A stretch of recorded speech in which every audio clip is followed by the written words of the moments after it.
ভাইজান আমি ডাবগুলা ওই যে ডিকির মধ্যে রেখে দিছি। এই নাও তোমার 15টা ডাবের টাকা। আচ্ছা ভাইজান আমি তাইলে এখন আই, হ্যাঁ? আর আপনারা কিন্তু আবার আইবেন আমার দোকানে। ঠিক আছে। এই মামা, তোর কি মাথা মতো গেছে?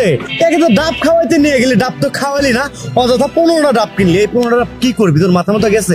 মানুষ ডাব কেনে অল্প টাকায়, সস্তা দামে, আর তুই কি করলি? এত টাকা দেখেও ডাব কেনে মামা, বল তোর কি মাথা মতো গেছে নাকি টাকা পয়সা বেশি হয়ে গেছে? আর বাবা শুন, আসলে হয়েছে কি, মেয়েটা একটা সমস্যা আছে, আমি জাস্ট তাকে হেল্প করলাম, এটাই।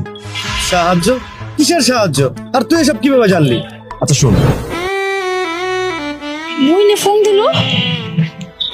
হ্যালো, এই তো দোকান গুছাইলাম, বাড়িতে যাবো। কি করলি তুই? মা অসুস্থ হয়ে পড়ছে। হায় হায়। আচ্ছা তুই এক কাম কর, মায়ের লয়ে যে ডাক্তার কাছে যাবি, পরশুদিন বড় ডাক্তার যাবো। আচ্ছা ঠিক আছে, তুই ওই ডাক্তার কাছে লয়ে যাবি। টাকা, এতগুলো টাকা আমি কোথা থেকে জোগাড় করব? আচ্ছা শোন, তুই মায়ের সব কিছু জানাবি না, মায়ের শুনতে পেলে আমি অনেক চিন্তা করবো।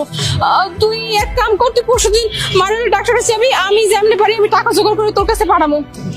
আচ্ছা ঠিক আছে, রাহি। আমি কেমনি কি করো?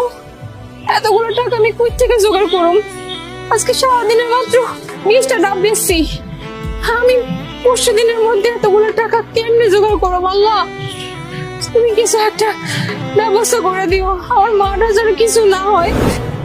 তাই আমি ভাবলাম যে কিভাবে হেল্প করা যায়, তাই ওর কাছ থেকে একটু বেশি দামে ডাব কিনে তোকে হেল্প করলাম, এটাই। হেল্প করবে ভালো কথা, ডিরেক্ট হেল্প করলে পারতি। 15টা ডাব কেনার কি দরকার ছিল? হ্যাঁ সেটাও কথা, বাট আমার কেন জানি মনে হলো যে ডিরেক্টলি যদি ওনাকে আমি টাকাটা দেই, ওনার মনে হবে যে আমি দয়া দেখাচ্ছি। তাই আমি ভাবলাম যে একটু ঘোরায় পেঁচায় যদি তাকে দেয়া যায়, তো কি করবো বুঝতেছিলাম না। হঠাৎ মাথায় প্ল্যান আসলো যে কিছু একটা বলে ডাবের দামটা বাড়ি, তার কাছে কিছু ডাবও কি তাকে টাকাটাও দিয়ে দিই, এতে করে সেও বুঝবে না যে আমি তাকে দয়া করলাম বা সাহায্য করলাম।